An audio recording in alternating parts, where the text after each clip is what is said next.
When your body feels inflamed, when your joints resist movement, when stiffness greets you before the morning light, it can quietly begin shaping how you see yourself.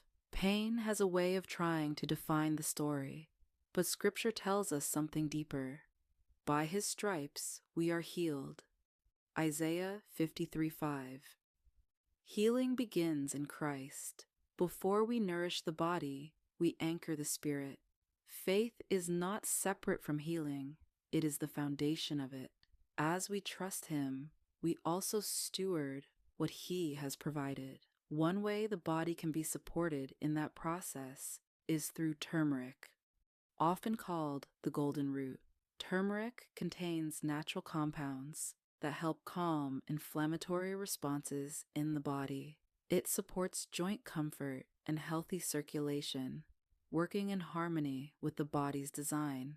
When inflammation is quieter, movement becomes easier and strength can rebuild over time.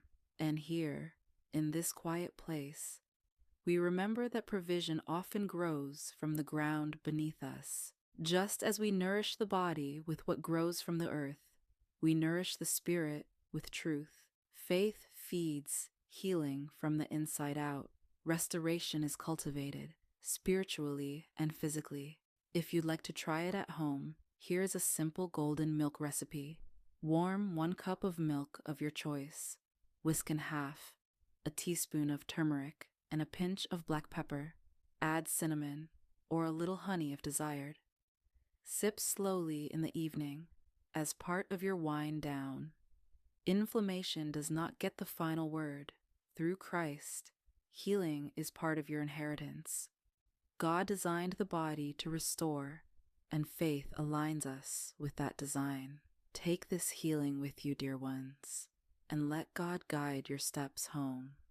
If this brought you comfort, please like, share, and subscribe, and join us again in the Garden of Manna and Myrrh, where together our faith and herbal wisdom grow.